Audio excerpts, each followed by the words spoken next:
जो दैनिक यात्री हैं या जो कम दूरी की यात्रा करते हैं, उनके किराए में किसी प्रकार का बदलाव ना लाया जाए। 5 साल के बाद किराया स्ट्रक्चर बदला गया है और इसमें भी इस बात का ख़्याल रखा गया है, अलग-अलग ट्रेनों की जो चार्टिंग की जो प्रक्रिया है, वह गाड़ी के प्रस्थान के 4 घंटा पहले की जगह गाड़ी के प्रस्थान के 8 घंटा पहले ही पूरी कर ली जाएगी। इससे जो वेटिंग लिस्ट में यात्री हैं, जिनके मन में संशय रहता है कि उनका टिकट कन्फर्म होगा या नहीं, उनको राहत मिलेगी, उनको 8 घंटे पहले ही सूचना मिल जाएगी कि आईआरसीटीसी पर उन्हीं अकाउंट के द्वारा हम लोग तत्काल टिकट जारी करेंगे, जिनका प्रॉपर ऑथेंटिकेशन हो जाए।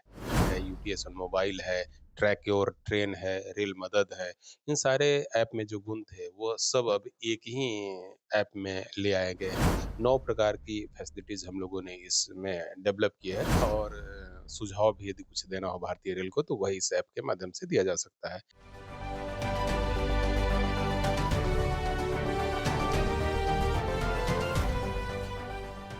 नमस्कार, आप स्वराज पोस्ट देख रहे हैं और मैं हूं आपके साथ अभिनव कुमार। इंडियन रेलवे ने एक बड़ा बदलाव किया है। 1 जुलाई से इंडियन रेलवे में बड़ा बदलाव देखने को मिला है। इसी बदलाव पे पूरे बातचीत करने के लिए इंडियन रेलवे के प्रवक्ता दिलीप जी हैं। ज़रा इनसे समझने का प्रयास किया जाए, ये जो बदलाव है, ये आम लोगों पे कितना असर रहेगा? क्योंकि कहा गया है कि इंडियन रेलवे ने टिकट का किराया भी बढ़ा दिया है। सबसे पहले तो सर वक़्त देने के लिए बहुत-बहुत धन्यवाद। सर, ये जो किराया की बढ़ोतरी हुई है, उसको किस प्रकार से देख रहे हैं और आम जनमानस पे इसका कितना असर पड़ेगा?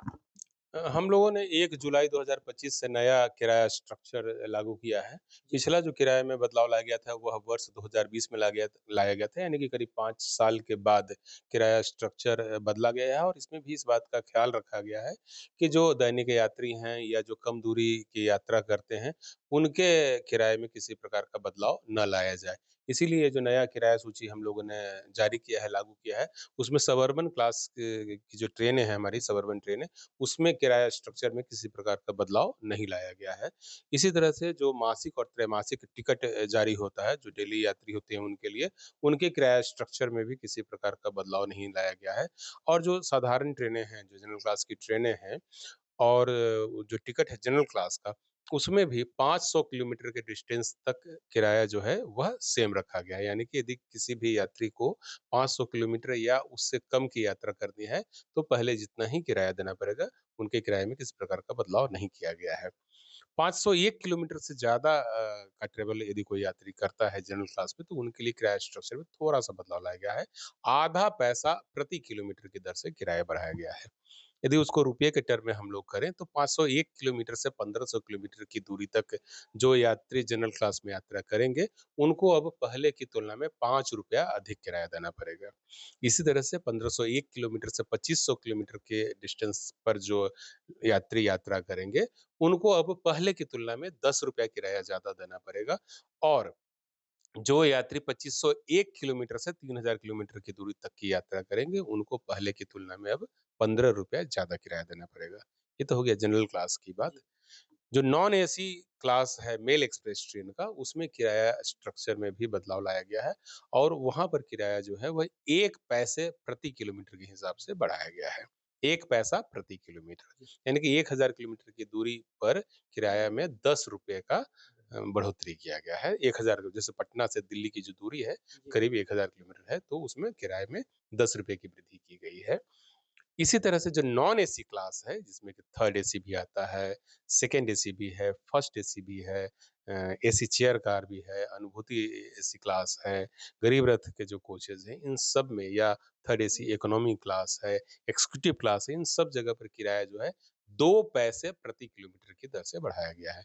यानी कि 1000 किलोमीटर के डिस्टेंस जो यात्री ट्रैवल करेंगे, उनको पहले की तुलना में अब ₹20 किराया ज़्यादा देना पड़ेगा।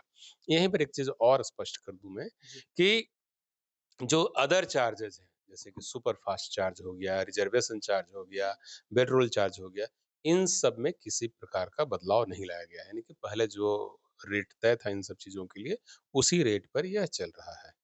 और ये जो किराया में जब वृद्धि हुई है, यह भी उन टिकटों पर लागू होगा जो 1 जुलाई की मध्य रात्रि के बाद जारी किए जाएँगे।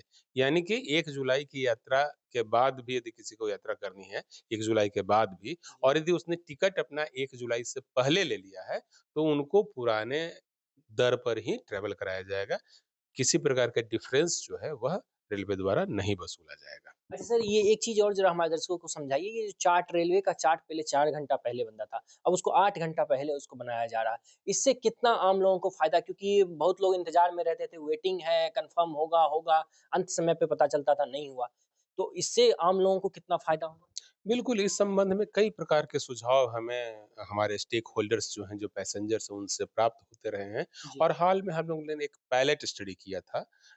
एक ट्रेन जो बीकानेर से खुलती है, उसमें हम लोगों ने चार्टिंग जो है, वह 24 घंटे पहले करना चालू किया था और जो यात्री जिनका वेटिंग लिस्ट टिकट कन्फर्म हो रहा था, उनसे भी हम लोगों ने फीडबैक लिया और जिनका टिकट वेटिंग लिस्ट में रह जा रहा था, उनसे भी हम लोगों ने फीडबैक लिया और ये हज़ारों यात्रियों के फीडबैक को एनालाइज़ करने के बाद हमने यह निष्कर्ष निकाला कि 4 घंटे की जो अवधि होती है चार्टिंग की, वह बहुत ही कम होती है। इस अवधि को चेंज किए जाने की ज़रूरत है। वहीं अधिकांश यात्रियों ने कहा कि 24 घंटे पहले चार्ट बनाना भी बहुत ज़्यादा हो जाता है। तो 24 घंटे की अवधि भी बहुत ज़्यादा है, तो एक बीच की अवधि निर्धारित करते हुए अब यह डिसीज़न लिया है कि फ़ेज़्ड वे में, एकाएक नहीं लागू होगा, लेकिन 1 जुलाई के बाद फ़ेज़्ड वे में अलग-अलग ट्रेनों की जो चार्टिंग की जो प्रक्रिया है, वह गाड़ी के प्रस्थान के 4 घंटा पहले की जगह गाड़ी के प्रस्थान के 8 घंटा पहले ही पूरी कर ली जाएगी। इससे जो वेटिंग लिस्ट में यात्री हैं, जिनके मन में संशय रहता है कि उनका टिकट कन्फर्म होगा या नहीं, उनको राहत मिलेगी, उनको 8 घंटे पहले ही सूचना मिल जाएगी। एक और बदलाव इसी में लाया गया है कि जिन गाड़ियों का प्रस्थान दोपहर 2 बजे या उससे पहले है, उसकी चार्टिंग जो है 1 दिन एडवांस में रात्रि 9 बजे बना लिया जाएगा। यानी कि यदि किसी गाड़ी का प्रस्थान 3 जुलाई को 2 बजे या उससे पहले है, 1 बजे है, 12 बजे है, 11 बजे है, तो उन गाड़ियों की जो चार्टिंग है, वह 1 जुलाई की रात्रि 9 बजे तक कंप्लीट कर ली जाएगी। तो 1 दिन पहले ही लोगों को पता चल जाएगा कि उनका टिकट कन्फर्म हुआ है अथवा नहीं हुआ है और उसके आधार पर वो अपना ट्रैवल प्लान जो है कर सकते हैं। यदि दूर से भी आना हो किसी को रेलवे स्टेशन पे, तो उनको पता चल जाएगा समय से और वो अपनी जर्नी को आगे बढ़ाने के लिए रेलवे स्टेशन पर समय से आ सकते हैं। अच्छा सर, एक चीज़ और, ये जो नया बदलाव हुआ है, इसमें एक चीज़ और है कि जो तत्काल जो लोग बुकिंग करते हैं, उनको आधार कार्ड से वेरिफ़िकेशन कराना होगा, उनके मोबाइल नंबर पे ओटीपी जाएगा, उसके बाद बुकिंग। आपको लगता है सर, इससे ये लेंदी प्रोसेस हो गया थोड़ा, जिससे आम लोगों को थोड़ा कठिनाई होगा? आम यात्रियों को तत्काल टिकट मिलने में हो रही परेशानियों को दूर करने के लिए हम लोगों ने ये फैसला लिया है कि जो आईआरसीटीसी पर करोड़ों अकाउंट्स हैं, उनका प्रॉपर वेरिफ़िकेशन किया जाए। जी। क्योंकि प्रॉपर वेरिफ़िकेशन के अभाव में हो रहा था कि कुछ असामाजिक लोग बोट जैसी टेक्नोलॉज़ी या ऐप का इस्तेमाल कर के तत्काल टिकट प्रायोरिटी पर बुक करने की कोशिश कर रहे थे। इसीलिए हम लोगों ने जितने भी आईआरसीटीसी पे अकाउंट थे, उन सब का वेरिफिकेशन चालू किया कि कौन-कौन से ऐसे अकाउंट हैं, जो गलत तरीके से टिकट निकाल रहे हैं और ऐसे करीब 2 करोड़ अकाउंट, मैंने 10 करोड़ में से 2 करोड़ अकाउंट हम लोगों ने पिछले 6 महीने में कैंसल किया है, उसको सस्पेंड किया है। अभी भी 20 लाख अकाउंटों की जो है वेरिफिकेशन की प्रक्रिया जो है, चल रही है।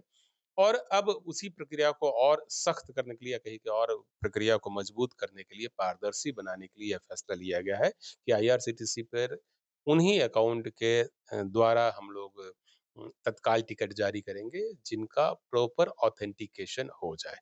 तो यह जो ऑथेंटिकेशन है, हम लोगों ने कहा कि आधार के माध्यम से इसका ऑथेंटिकेशन किया जाए। साथ ही हम लोग एक और पॉसिबिलिटी एक्सप्लोर कर रहे हैं कि जो डिजी लॉकर में तरह-तरह के डॉक्यूमेंट्स हम जमा करते हैं, उनमें से भी किसी एक डॉक्यूमेंट से हम लोग वेरिफिकेशन की प्रक्रिया करेंगे। इसके लिए सॉफ्टवेयर में नेसेसरी बदलाव लाया जा रहा है। साथ ही तत्काल टिकट जारी करते समय ओटीपी वेरिफिकेशन का प्रावधान भी हम लोग करने जा रहे हैं। इसके लिए भी क्रिस और आईआरसीटीसी को निर्देश दिया गया है और निर्धारित जो जो सॉफ्टवेयर है उसमें हम लोग चेंजेस ला रहे हैं। तो 15 जुलाई से या इस जुलाई महीने के अंत से हम लोग एक ऐसी प्रक्रिया भी लागू कर देंगे जिसमें तत्काल टिकटों को टिकट मिल रहा था। तो ये जो नेसेसरी प्रक्रिया है उसको किया जाना ज़रूरी था और इसी के चलते हम लोगों ने इस प्रकार का फैसला लिया तो है। मतलब ये फैसला जो है ये सर जो टिकट को जो अवैध रूप से जो ब्लैक में बेचते थे, उन पे शिकंजा कसने के लिए लिया गया। बिल्कुल, सिस्टम को पारदर्शी बनाने के लिए जेन्युइन यात्रियों को तत्काल टिकट मुहैया कराने के उद्देश्य से इस प्रकार के बदलाव लाए गए हैं। साथ ही एक चीज़ और मैं बता दूँ कि हम लोग का जो पैसेंजर रिज़र्वेशन सिस्टम है, उसको भी हम लोग स्ट्रेंथन कर रहे हैं, उसको मजबूत कर रहे हैं। हमारे जो सॉफ्टवेयर है, उसकी कैपेसिटी को हम लोग बढ़ा रहे हैं और इसके लिए भी कार्रवाई प्रारंभ की जा चुकी है। जी। अभी जो प्रक्रिया है, उसके तहत हम लोग प्रति मिनट 30,000 से 32,000 टिकट जारी कर पाने में सक्षम हैं। अब इस कैपेसिटी को हम लोगों ने बढ़ाने का फैसला लिया है and by the end of the December माने कि by the end of this year we will be able to have a system, a PRS system which can generate 1.5 lakhs ticket per minute मतलब कि 1.5 lakh ticket प्रति minute जारी करने की capacity हो जाएगी भारतीय रेल की। इसी तरह से अभी जो इंक्वायरी हमारा सिस्टम है, वहाँ पर हम लोग करीब 4 लाख इंक्वायरी प्रति मिनट हैंडल करने की कैपेसिटी रखते हैं। उसको भी हम लोगों ने बढ़ाने का फैसला लिया है और दिसंबर माह के अंत तक जो हमारा नया पीआरएस सिस्टम बन कर के तैयार होगा, उसमें 40 lakh inquiry per minute handle करने की कैपेसिटी भारतीय रेल डेवलप कर लेगी। तो ये सब कुछ ऐसे कदम हैं टेक्निकल एडवांसमेंट के लिए जो पहल किए गए हैं, उसका पूरा उद्देश्य यह है कि यात्रियों को टिकट लेने में किसी प्रकार की परेशानी ना हो, रेलगाड़ियों के संबंध में सूचनाएँ प्राप्त करने में उन्हें किसी प्रकार की परेशानी ना हो और तत्काल टिकट के मामले में भी जो कुछ शिकायतें थीं, उन शिकायतों को दूर किया जाए। क्रिस के स्थापना दिवस पे एक रेल वन ऐप करके जारी किया गया। सर पहले आईआरसीटीसी दे करके देखा जा रहा था, ये रेल वन ऐप है क्या? इससे क्या आम लोगों को फ़ायदा होगा? रेलवे की जो संस्था है क्रिस उसके द्वारा रेल वन ऐप डेवलप किया गया है और ये जो रेल वन ऐप है इसको माननीय रेल मंत्री श्री अश्विनी वैष्णव जी ने 1 जुलाई को लॉन्च कर दिया है। यह जो ऐप है यह कई प्रकार की सुविधाओं से युक्त है, कई प्रकार के ऐप जो हैं इसके अंदर समाहित किए गए हैं। जिन ऐप को इसमें हम लोगों ने इंक्लूड किया है जो पहले से चल रहे थे उसमें रेल कनेक्ट है, यूटीएस ऑन मोबाइल है, ट्रैक योर ट्रेन है, रेल मदद है। इन सारे ऐप में जो गुण थे वो सब अब एक ही ऐप में ले आए गए हैं।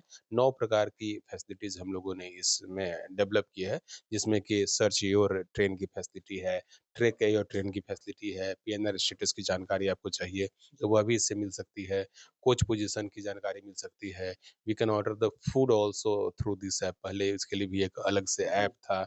उसी तरह से यदि टीडीआर फाइल करना हो तो वह भी इसी ऐप के माध्यम से फाइल किया जा सकता है। और सलाह और सुझाव भी यदि कुछ देना हो भारतीय रेल को तो वही इस ऐप के माध्यम से दिया जा सकता है। इसके अलावा रिज़र्व क्लास की टिकट भी इसके माध्यम से ली जा सकती है, अनरिज़र्व क्लास की भी टिकट यानी कि जो ईटीएस टिकट है, वह भी हम इस ऐप के माध्यम से ले सकते हैं। जो मासिक सीज़न टिकट है, वह भी इस ऐप के माध्यम से जारी किया जाएगा और जो प्लेटफ़ॉर्म टिकट है, उसको भी प्राप्त करने की सुविधा होगी। इसी तरह से कौन-सी ट्रेन किस प्लेटफ़ॉर्म पर आएगी, इसकी जानकारी भी इस रेल वन ऐप के माध्यम से मुहैया कराई जाएगी। तो उद्देश्य यह था कि जो अलग-अलग ऐप पर जाकर के लोगों को रेलवे के संबंध में जानकारी हासिल करनी पड़ती थी, उसको हम लोग बदले और अब all solution at one platform का कॉन्सेप्ट लाया जाए और बड़ा ही अच्छा यह एक यूज़र फ्रेंडली ऐप है और एकदम से इसमें सीमलेस नेविगेशन की सुविधा दी गई है। बहुत ही आसानी से इस पर लॉगिन किया जा सकता है। जो लोग पहले से ही रेल कनेक्ट या फिर यूटीएस ऑन मोबाइल ऐप पर मने जो यूज़र्स हैं उनके लिए पुराने आईडी और पासवर्ड के आधार पर ही इस ऐप में लॉगिन की सुविधा प्रदान की गई है। तो मुझे लगता है कि यात्रियों के लिए यह एक नया बोon है, यह एक नया फ्रेंड है यह ऐप जो है रेल वन ऐप जहाँ पर कि तमाम किस्म के जो सुविधाएँ हैं और जानकारी है वो एक साथ उपलब्ध कराई जा रही है। साथ ही इसमें पार्सल और लार्ज शिपमेंट की बुकिंग की सुविधा भी हम लोगों ने प्रदान की है। और कई दूसरे जो बिज़नेस परफ़ॉर्मेंस से संबंधित जो डाटाज़ हैं, वह भी इस ऐप के माध्यम से दिया जाएगा। जो रिज़र्वेशन होता है, जो पीआरएस सिस्टम में जी। ख़ास करके रिज़र्वेशन होता है, तो वह रिज़र्वेशन भी इस ऐप के माध्यम से मध्य रात्रि के ऑड 20 आवर से लेकर के रात्रि 11:45 तक किया जा सकता है। आशय ये है कि ये जो ऐप है, यदि रिज़र्व क्लास का टिकट आप लेना चाहते हैं, तो सिर्फ़ 35 मिनट के लिए मेंटेनेंस ब्लॉक रहेगा। रात्रि 11:45 से 12:20 तक इस ऐप से आप रिज़र्व टिकट नहीं ले सकते हैं। बाकी जो 23 घंटा 25 मिनट की जो अवधि है, वो उस अवधि में यह ऐप जो है लोगों की सेवा के लिए ओपन रहेगा। बहुत-बहुत धन्यवाद वक़्त देने के लिए। आप लोग इस पूरी बातचीत पर क्या सोचते हैं? कमेंट में प्रतिक्रिया ज़रूर लिखिएगा। नमस्कार।